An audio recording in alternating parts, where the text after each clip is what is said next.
আসসালামু আলাইকুম সুপ্রিয় ভাই বোনেরা, আশা করি আপনারা সকলে অনেক ভালো আছেন। তো আমরা করছিলাম ক্যালকুলাস 2 এই সাবজেক্টটার অধ্যায় 3b কতিপয় চলকের ফাংশন, এই অধ্যায় কতিপয় চলকের ফাংশনের অবিচ্ছিন্নতা এই অধ্যায় সম্পর্কে। তো এই অধ্যায় সম্পর্কে অলরেডি একটা ক্লাস নেওয়া হয়েছে, তো যারা কিনা ওই ক্লাসটি দেখেননি অবশ্যই দেখে নেবেন, কারণ ওই ক্লাসের সাথে এই ক্লাসের অনেক কিছু মিল আছে। তো ওই ক্লাসটা যারা দেখি নেই তারা অবশ্যই দেখে নেব, না দেখলে এই ক্লাসে অনেক কিছু আমরা বুঝতে পারবো না। তো আমরা এই অধ্যায়ের যে সমস্যাটা নিছি সেটি হচ্ছে, যদি function of x comma Y equal to এইটা হয়, এত দ্বারা সংজ্ঞায়িত হয়, তবে দেখাও যে x comma Y equal to 0,0 বিন্দুতে ফাংশনটি অবিচ্ছিন্ন। তো অবিচ্ছিন্ন প্রমাণ করতে গেলে আমাকে কি করা লাগবে? অবিচ্ছিন্ন প্রমাণ করতে গেলে 1 নম্বর হচ্ছে বিদ্যমান নাকি সেটা দেখতে হবে, মানে আমাকে বিদ্যমান দেখানো লাগবে। 2 নম্বর যেটা, সেটা হচ্ছে অবিচ্ছিন্নতা আমাকে টেস্ট করতে হবে। প্রথমে তাহলে কাজ হচ্ছে বিদ্যমান প্রমাণ করা। তো বিদ্যমান প্রমাণ করতে গেলে আমরা 3A-তে যেই পদ্ধতি দেখছিলাম আমরা ওই পদ্ধতিতে করবো না, নতুন একটা পদ্ধতিতে আমরা বিদ্যমান করার চেষ্টা করবো। তো নতুন পদ্ধতি আমরা সবসময় ইউজ করতে পারবো না, কিছু নির্দিষ্ট ক্ষেত্রে আমরা সেই নতুন পদ্ধতিটা ইউজ করতে পারি বিদ্যমান দাবি করার ক্ষেত্রে। উপরের পদের পাওয়ার যদি নিচের পদের পাওয়ার থেকে বেশি হয় তখন আমরা নতুন পদ্ধতিটা ইউজ করতে পারবো। তো যাই হোক, এই ফাংশনের দিকে আমরা তাকাইলে দেখতে পারতেছি এখানে উপরের পদ কত, উপরে যে পদটা আমাদের কাছে মনে হইতেছে যে না সবগুলো মনে হয় সেম, কিন্তু আসলে না। পদ হচ্ছে দুইটা মিলে একটা পদকে আমরা ভাগ করি প্লাস এবং মাইনাস দ্বারা। যাই হোক, উপরেরটা একটা টোটালটা একটা পদ, তাহলে এখানে এই পদের পাওয়ার কত? 2, এটার এক্সের পাওয়ার 2, ওয়াইয়ের পাওয়ার 2, তাহলে টোটাল পাওয়ার হচ্ছে 4। এখানে দেখি এখানে পাওয়ারটা হচ্ছে 2 এক্স স্কোয়ারের, ওয়াই স্কোয়ারের পাওয়ারও 2। তাহলে দেখতে পারতেছি কি পদগুলার উপরের পদের পাওয়ার কি? উপরের পদের পাওয়ার হচ্ছে বেশি, তাহলে উপরের পদের পাওয়ার বেশি হইলে আমরা ওই নতুন বিদ্যমান থাকার যে নতুন পদ্ধতিটা আছে ওই পদ্ধতি অনুযায়ী করব। তো এই প্রদত্ত সমীকরণটা লেখার পরে আমরা লিখবো হচ্ছে এই সমীকরণটা, মানে এই ফাংশনটা হচ্ছে এক্স স্কোয়ার ওয়াই স্কোয়ার, নিচে হচ্ছে x square plus Y square, পরম মান দিলাম। এটা সমান আমরা কী লিখতে পারি? পরম মানটা কিন্তু তখন এটা সমান আমরা এটা লিখতে পারি যে X square X square plus Y square, মানে এই ওয়াই স্কোয়ারটা জাস্ট একটু নিচে মানে পাশে লিখলাম আর কি। তো দেখি এখানে কিন্তু আমরা পরম মান ইউজ করিনি। পরম মান ইউজ করি নাই কেন? পরম মান ইউজ করি নাই হচ্ছে একটা কারণে, কারণ পরম মান দিলেও যেই কথা এখানে না দিলেও তো সেই একই কথাই হইতেছে, কারণ সবগুলোর উপর পাওয়ার কি আছে? স্কোয়ার আছে। তো কখনও যদি এটা মাইনাসও হয়, এই এক্স বা ওয়াই যদি মাইনাসও হয়, স্কোয়ারটাকে প্লাস করে দিবে, তা আর কি পরম মান লেখার কোনো প্রয়োজন নাই। তারপরে আমরা এটাকে এভাবে লিখতে পারি, greater than equal Y square. তো এই কথাটা আমরা কীভাবে লিখতে পারি? এই লাইন থেকে এই লাইনে কীভাবে আসতেছি? আচ্ছা, এখানে ইনফ্লাই চিহ্ন দেবো, ইনফ্লাই চিহ্ন দিয়ে X square plus Y square এই কথাটা লিখলাম। তা ইনফ্লাই চিহ্ন দিয়ে এই কথাটা লিখে আমরা এই লাইন থেকে এই লাইনে আসলাম। কীভাবে আসলাম? কারণ হচ্ছে এই টোটালটার মান কত? আমরা এর আগে এই অধ্যায় সম্পর্কে যে ভিডিওটা করাইছি, তো ওই ক্লাসে আমরা দেখছি যে এইটার মান, আচ্ছা এখানে একটা স্কোয়ার, এটার মান কত? এটার মান হচ্ছে 1 বা 1-এর চেয়ে ছোট। তাহলে ধরলাম এটার মান হচ্ছে 1-এর চেয়ে ছোট, 1-এর চেয়ে ছোট মান হচ্ছে 0.1, এই মানটা ধরলাম, এবং এটার মান ধরলাম 100। এই সমস্যাগুলো আগেও বোঝানো হয়েছে, তো আবার বুঝাই, যদি কেউ না বুঝে থাকে এখানে বুঝতে পারবেন। দেখেন এটার মান ধরলাম 100, এটার মান ধরলাম, এটার মান যেহেতু 1-এর চেয়ে কম তাহলে 0.1 নিলাম। তো এইটা যদি 100-র সাথে গুণ হয় তখন আমার মানটা অ্যান্সারটা দিতেছে হচ্ছে 10 হচ্ছে এইটা, মানে এইটা যদি আমরা গুণ করি ধরলাম আমরা পাইলাম 10, এত সমান হলো 10, মানে এত সমান 10, হ্যাঁ, কিন্তু এইটার মান তো 100। তাহলে আমরা এইভাবে লিখতে পারি 10, যেহেতু চিন্তা করছি তাহলে 10 দিয়ে বুঝি, এইগুলো গুণ করলে হলো 10, তাহলে 10 সমান এইটা। কিন্তু তাহলে কি আমি 100 সমান এইটা লিখতে পারি? 10 সমান যদি এত লিখতে পারি তাহলে 100 সমান কি এত লেখা যায় না, কারণ 100টা হচ্ছে 10-এর চেয়ে বড়, এই কারণে আমরা গ্রেটার দ্যান চিহ্ন দিলাম। কারণ গ্রেটার দ্যান চিহ্ন দেওয়ার পর আরেকটা ইকুয়াল চিহ্ন দিলাম, কারণ হচ্ছে এটার মান কখনো কখনো 1ও হয়। তো 100 বলতে কি কিছু আছে? 100 কাকে ধরছি? ওয়াই স্কোয়ারকে ধরছি, তাহলে এটা হবে ওয়াই স্কোয়ার, কারণ ওয়াই স্কোয়ারের মানটা বড়, এই দশমিক মানটা এই বড় মানের সাথে গুণ হয়ে ছোট্ট একটা মান দিচ্ছে, এই ছোট্ট মানটা হচ্ছে এটার সমান। কিন্তু এই বড় মানটা কি এটা সমান হবে না, এই বড় মানটা তো এটার চেয়ে বড় হবে, সেই কারণে আমরা গ্রেটার দেন ইকুয়াল দিছি। তো উভয় পক্ষে কী করবো আমরা, উভয় পক্ষে হচ্ছে লিমিট নিতেছি, যেহেতু আমাদের বিদ্যমান প্রমাণ করতে হবে। এটা হচ্ছে বিদ্যমান প্রমাণ করার নতুন যে সিস্টেমটা, এটা limit x tends to zero Y tends to zero, এখানে থাকতেছে X square Y square X square plus Y square, এবং গ্রেটার দেন ইকুয়াল ওই পাশে হবে, ওই পাশে আমরা লিমিট নিতেছি X tends to zero Y tends to zero Y square. তো লিমিট যা আছে তাই লিখি, limit x tends to zero Y tends to zero X square Y square X square plus Y square greater than equal. তো এইখানে যদি ওয়াইয়ের মানটা বসাই তাহলে হয়ে যাইতেছে জিরো। এখন এটা মানে আমাকে কি বলতেছে, এই লিমিট, এই ফাংশনের লিমিটটার মান নাকি জিরো বা জিরোর থেকে ছোট, মানে মানটা আমার কত, আমার মানটা এরকম জিরো অথবা জিরোর থেকে ছোট। তাহলে আমার শুরু হয়েছে কোনখান থেকে, এইখান থেকে, তার মানে আমার সীমাটা হলো এইখানে, লিমিট মানে হচ্ছে সীমা, আমার সীমাটা হলো এইখান থেকে, যেইখান থেকে শুরু হয়েছে ওটা তো জিরো, ওইখান থেকে আমরা জিরো বা জিরোর থেকে ছোট মান এটা নির্দেশ করতেছে। তাইলে আমাকে যেহেতু লিমিট বার করতে বলছে, তার মানে আমাকে সীমা খুঁজতে বলছে, তাহলে আমার সীমাটা কত, জিরো। তাহলে আমরা এটার বদলে লিখতে পারি এইভাবে, limit x tends to zero Y tends to zero. আচ্ছা, এইটার বদলে আমরা কি লিখতে পারি, এইটা আসছে হলো function of X Y, function of X Y মানে এইটা, ঠিক আছে। তো আচ্ছা, অনেকে মনে আবার প্রশ্ন থাকতে, আচ্ছা এখানে একটা ভুল হয়েছে, এখানে জিরো, প্রশ্নতে এখানে হবে জিরো, জিরো একটা ফাংশন।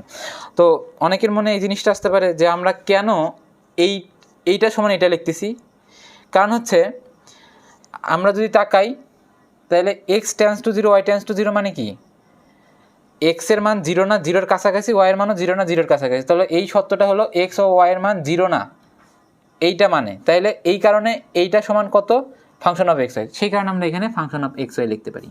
ওকে, তাহলে আমরা লিমিট খুঁজে বার করলাম, লিমিট যেহেতু লিমিটের কাজ একটা আমার হচ্ছে সীমাটা বার করা, তাহলে এটাকে যেহেতু প্রকাশ করতেছে জিরো এবং জিরোর থেকে ছোট মানগুলো, তার মানে জিরোটা হচ্ছে আমার সীমা, তাহলে আমরা এখানে লিখতে পারি জিরো। তো আমি কি পাইলাম, এই ফাংশনের লিমিট শূন্য, তার মানে এই ফাংশনের লিমিট পাইলাম একটা নির্দিষ্ট মান। তা আমরা লিমিট যদি একটা নির্দিষ্ট মান পাই সেটাকে বলতে পারি আমরা হলো বিদ্যমান। কোনো ফাংশনের লিমিট যদি নির্দিষ্ট হয় তাহলে আমরা বলতে পারি সেটা হচ্ছে সেই ফাংশনের লিমিটটা বিদ্যমান, ঠিক আছে। তাহলে আমরা বিদ্যমান না কি না সেটা হলো প্রমাণ করতে পারলাম। ও এখানে একটা নোটেশন আমরা দিতে পারবো, নোটেশন দেওয়াটা উচিত, সেটা হচ্ছে x square plus Y square greater than equal 1, এটার মানটা হচ্ছে এটা, এই নোটেশনটা দিতে হবে আমাদের। তো আমরা বিদ্যমান আমরা প্রমাণ করতে পারলাম। তো এখন দেখব হচ্ছে অবিচ্ছিন্নতা আমরা টেস্ট করব। তো ওরা বলছে এত বিন্দুতে ফাংশনটি নাকি অবিচ্ছিন্ন, তাহলে আমরা লিখব x comma Y equal to 0,0, এত বিন্দুতে ফাংশন অফ 0,0, কারণ এখানে এই ফাংশনে এক্সের মানও বসাইলাম 0, ওয়াইয়ের মানও বসাইলাম 0, ইকুয়াল টু, আচ্ছা এক্স ওয়াই ইকুয়াল টু 0 কোন ফাংশনটা, এক্স ওয়াই ইকুয়াল টু 0 হচ্ছে এই ফাংশনটা, হচ্ছে ফাংশনটা 0, এই ফাংশনটাই হচ্ছে 0, তাহলে এটা লিখতে পারি 0। তো দেখতে পারলাম আমাদের যে বিদ্যমান পাইলো এইটার মানও 0, এইটাও 0, অতএব আমরা লিখতে পারি x comma Y equal to 0,0 বিন্দুতে 0,0 বিন্দুতে limit x tends to 0 y tends to 0 function of x comma Y equal to function of 0,0 equal to 0, কারণ এইটাও 0 এইটাও 0, তাইলে আমরা তিনটাকে ইকুয়াল লিখতে পারি। সুতরাং তারপর লিখব সুতরাং এত বিন্দুতে ফাংশনটি অবিচ্ছিন্ন, এই কথাটা জাস্ট লিখে দেবো যে x comma Y equal to 0,0 বিন্দুতে ফাংশনটি অবিচ্ছিন্ন, বাস আমার অবিচ্ছিন্নতা পেয়ে গেলাম। তো আমরা এই অধ্যায়ের আরও একটা সমস্যা নিয়েছি। দেখেন এই সমস্যাটা হচ্ছে যে যদি function of x comma Y equal to এত দ্বারা সংজ্ঞায়িত হয় তবে দেখাও যে x comma Y equal to 0,0 বিন্দুতে ফাংশনটি বিচ্ছিন্ন। তো আমরা কিছুক্ষণ অবিচ্ছিন্ন নিয়ে আলোচনা করলাম। তো বিচ্ছিন্ন নিয়ে এর আগের এই অধ্যায়ের যে আগের একটা ভিডিও আছে, এই ভিডিওতেও ওই বিচ্ছিন্ন নিয়ে একটা অঙ্ক আলোচনা করা হয়েছিল। তো অবিচ্ছিন্ন নির্ণয় করার চেয়ে বিচ্ছিন্ন নির্ণয় করাটা আর কি একটু সহজ, কারণ হচ্ছে বিচ্ছিন্নতে শুধু বিদ্যমান আমার ফাংশনটা লিমিটের সাপেক্ষে বিদ্যমান নয় এটা প্রমাণ করলেই তখন আমরা বলতে পারি সেটা হচ্ছে বিচ্ছিন্ন। তো যাই হোক, আরও একটা কথা বলে দিই যে বিচ্ছিন্ন কিনা তা যাচাই করার জন্য আমরা একটা নতুন পদ্ধতি শিখছিলাম। তাহলে কি আমি এখানে নতুন পদ্ধতিটা অ্যাপ্লাই করব? নতুন পদ্ধতি অ্যাপ্লাই করার কিছু নিয়ম ছিল যে উপরের পাওয়ারটা নিচের পাওয়ার অপেক্ষা বড় হইতে হবে। তাহলে আমি ফাংশনের দিকে তাকাই, উপরের পাওয়ারটা নিচের পাওয়ারের থেকে বড় নাকি। তো উপরের পদের দিকে যদি তাকাই, এখানে 3 এবং y এর 1, তাহলে মোট পাওয়ার হলো 4, নিচে হচ্ছে 6। তাহলে আমি দেখতে পাচ্ছি নিচের পাওয়ার বেশি, তার মানে আমরা ওই ট্রেডিশনাল পদ্ধতিটা অ্যাপ্লাই করবো, মানে যে কোনো রেখা বরাবর সেটা প্রয়োগ করে তাকে বিদ্যমান কিনা, তাকে বিদ্যমান নাকি বিদ্যমান নয় সেটা যাচাই করার চেষ্টা করব। প্রদত্ত সমীকরণ, এই বিশাল সমীকরণটা লিখব, এইখান থেকে এই বিশাল সমীকরণটা লিখব, ঠিক আছে। তারপরে লিখব হচ্ছে বিদ্যমান নয় করার জন্যে আমরা লিখব হচ্ছে limit x tense to 0 y tense to 0 function of x, y। তো x tense to 0 y tense to 0 মানে 0 না, 0-র কাছাকাছি মান। তাহলে 0 না কোন ফাংশনটা? এই ফাংশনটা, x আর y এর মান 0 না। x tense to 0 y tense to 0 মানে হচ্ছে x এর মানও 0 না, y এর মানও 0 না, 0-র খুব কাছাকাছি একটা মান। তাহলে আমরা বুঝতে পারলাম এই ফাংশনটা নিব যে limit x tense to 0 y tense to 0 x³ y 2x⁻6 + y²। তো এখন আমরা যে কোনো একটা রেখা বরাবর সেটাকে অ্যাপ্লাই করার চেষ্টা করব। আমরা দেখি কোন কোন রেখা বরাবর অ্যাপ্লাই করি। তো এই কথাগুলো পূর্বে অধ্যায়ে আলোচনা করা হয়েছে অনেক, এই অধ্যায়ে কি আলোচনা করব? ডাইরেক্ট করে দেওয়ার চেষ্টা করতেছি। আচ্ছা থাক, আলোচনা করি। কি রেখা বরাবর আমরা প্রয়োগ করি সেটাকে y = mx², y = y = mx, y = mx², y = mx³ বা x = my, x = my², x = my³। তো দেখি আমরা আসলে কোন রেখা বরাবর দিব, কোন রেখা বরাবর দিলে আমার এই জিনিসটা বিদ্যমান নয় আসবে। তো বিদ্যমান নয় এই জিনিসটা আসবে তখনই যখন লিমিটের অ্যান্সারে আমার m থাকবে, x এবং y এর কোনো বংশই থাকতেছে না, তখন আমার সেই জিনিসটা বিদ্যমান নয় আমরা দাবি করতে পারি। তো কথা হচ্ছে আমি কোন রেখা বরাবর দিলে তাহলে আমার x এবং y এর মান উধাও হয়ে যায়। তো আমরা সেই রেখা বরাবর দিব যার পাওয়ার কিনা ছোট। তাহলে y এর পাওয়ার ছোট, তার মানে আমরা y রেখা বরাবর, এই রেখা বরাবরগুলো দেওয়ার চেষ্টা করব, ঠিক আছে। তাহলে আমরা যেহেতু y রেখা বরাবর দিব x টেন্স টু 0, তার মানে y এর মান বসাবো আমরা, সেই কারণে y টেন্স টু 0 লেখার কোনো দরকার নেই।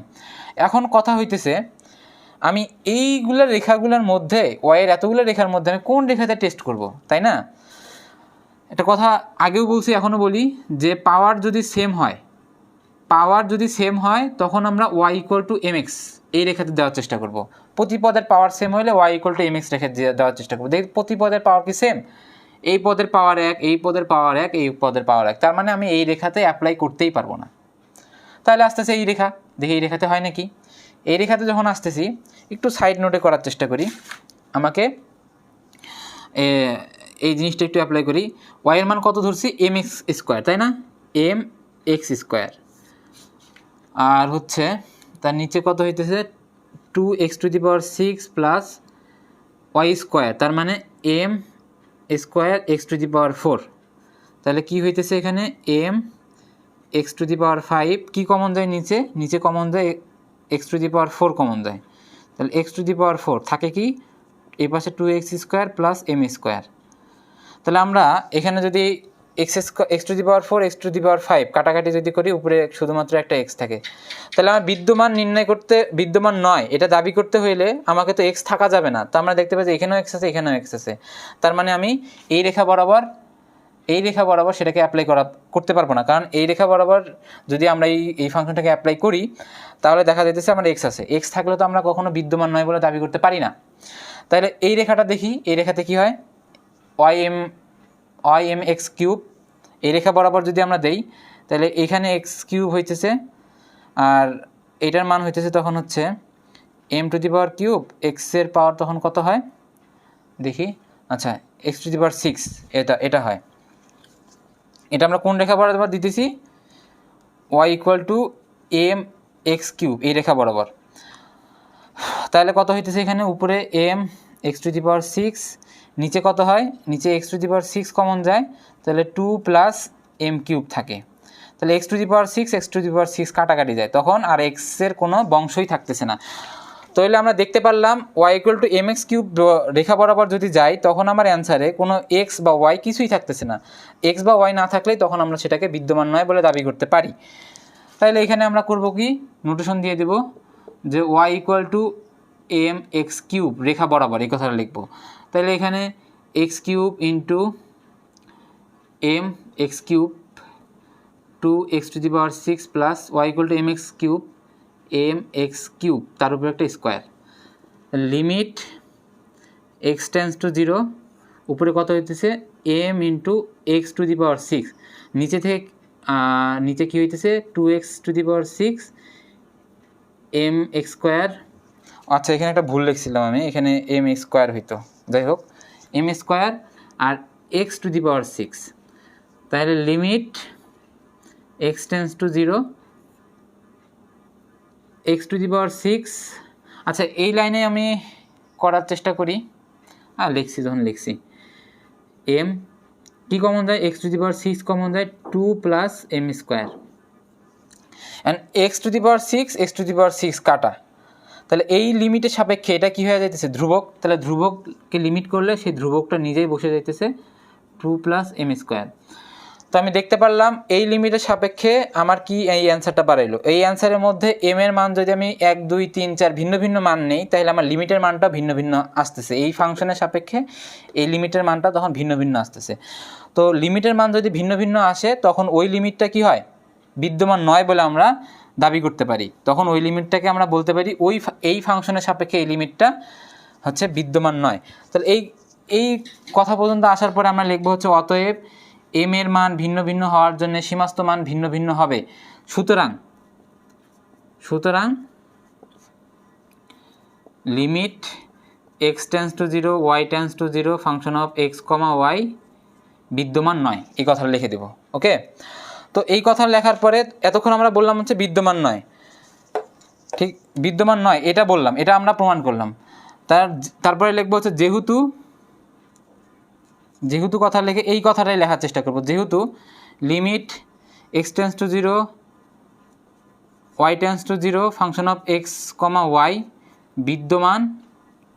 বিদ্যমান নয়,